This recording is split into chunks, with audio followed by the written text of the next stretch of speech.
Tom Gordon. Michael Gove has suggested the SNP privately want a no-deal Brexit to bolster support for a yes vote. The no-deal planning minister told MSPs the suspicion was fueled by the refusal of SNP MPs to vote for any kind of deal in the Commons. Mr. Gove's comment, made in a special recess session of Holyrood's Constitution Committee, was branded self-evidently ludicrous by the SNP. The Scottish Tories have long claimed that the Nationalists would prefer a chaotic Brexit to an orderly one in the hope that a public backlash boosts support for independence. Speaking to MSPs via videolink about Brexit and devolution, Mr. Gove was asked about the idea by Tory MSP Professor Adam Tomkins. Mr. Tomkins said Boris Johnson's proposed deal included an orderly transition period, something SNP Brexit Secretary had called for. He said, Mr. Russell also called for no hard border on the island of Ireland and this deal avoids it.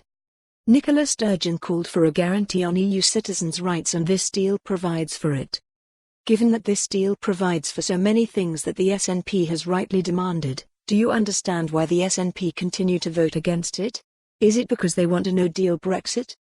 Mr. Gove said, I certainly don't want a no-deal outcome. The best means of avoiding a no-deal outcome is to vote for this deal.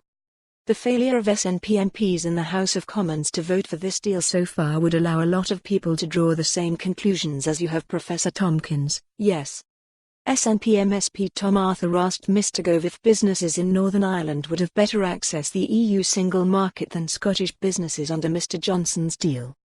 Mr. Gove simply responded yes.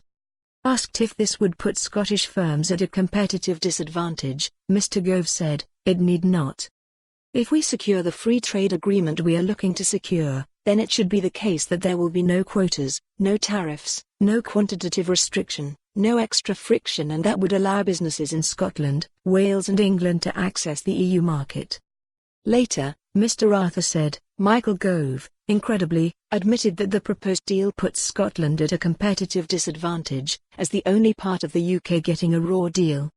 Green MSP Patrick Harvey said Mr. Gove had shown a breathtaking level of contempt for Scotland's interests and constitutional status.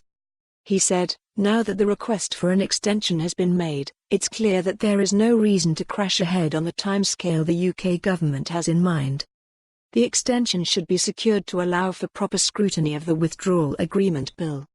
Amending that bill to give the public the final say in a people's vote is the only way to truly take back control, cancel the crisis, and protect our place in Europe. For more on this story, visit the news article link.